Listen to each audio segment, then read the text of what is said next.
I'm Dr. Aaron Bell, and tonight I'm going to explain to you some of the consequences that our nation's greatest heroes have to deal with as a result of participating in the world's first Great Meme War. Come on, let's take a look. Meet David Jenkins.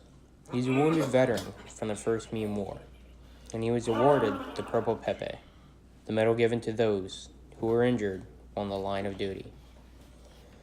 David Jenkins spends most of his days watering his rocks and his plants in the quiet hills of northern Colorado. He doesn't do much else, but he's alright with that. He's living his best life.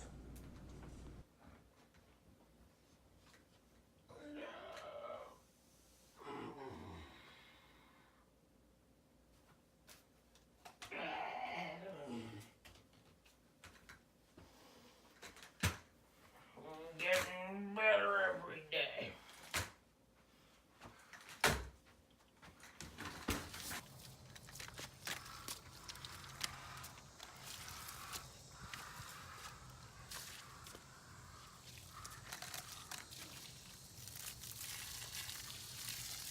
Did I think I'd end up doing what I did over there? No.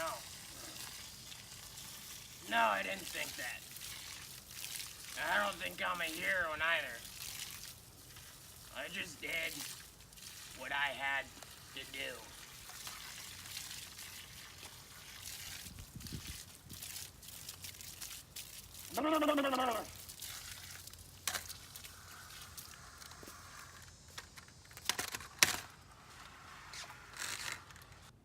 It's right here that David became the hero that many believe him to be. But before we can get into what he deals with now, we've got to see where he came from. David Jenkins enlisted in the United States Meme Corps when he was only 17 years old. Although the 69-day boot camp was harsh, brutal, and not only physically but mentally demanding, once out of basic training, David became a combat medic. In short, his job while deployed in Kyrgyzstan was to recover dead memes and bring them stateside so that they could receive a proper burial. Needless to say, it was a tough job. It had its ups and its downs, much like being an elevator attendant. David and his specialist team saw way more than any man, woman, or child should ever have to see in a lifetime. One day, while on a routine recovery trip, David and his crew were attacked by a clan of radical normies that the SWAT teams had missed earlier. David was shot twice, once in the Pollux and once in the tragus. Once the incident occurred, David was pulled from active duty and placed in the reserves. But after showing signs of PTSD and consistent fits of anger, David was medically discharged. I am Dr. Abney McIntyre, and I was David's doctor. When I first met David, I knew he would be fine, but there was no telling what effects would come to him mentally after the incident, because there's no telling what kind of trauma that could cause a person. At first, when he was first recovering, and he had the emotional anger outbursts, they were hard to control, but then the tics started forming, and that's when I knew he had the PTSD. But after a while, it calmed down a little bit, but then David was in the comments one day watching the news, and a newsreel from Kyrgyzstan came through, and it just set David off. He went on a massive rampage.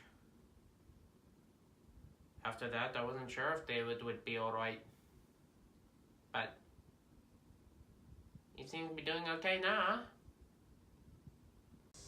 David Jenkins' road to recovery, well, it's been anything but normal. He spends most of his time sitting there, struggling, like a turtle on a shell, because he's too cheap to hire the assistance he needs. He also spends most of his time working on his podcast, entitled, I'm a Meme War Veteran, and I don't give a shit about your opinion. It's unorthodox, but it seems to help.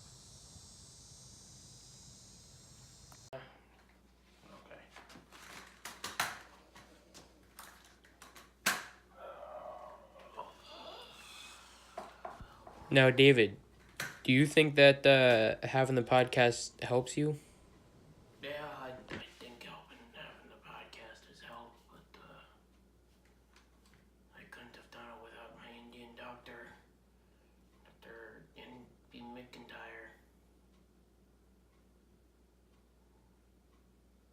What an asshole. I'm done. I fucking hate working with that man. He's terrible with technology. Terrible. Anything just because I'm Indian, I know how to fix it. It is so racist. I don't like it. Well, I don't give a darn if they're refugees or not. I don't think the normies should be allowed into Kyrgyzstan.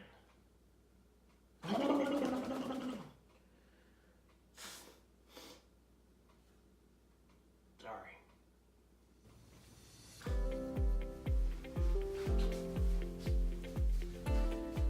As our program draws to a close, I'd like to leave you with this.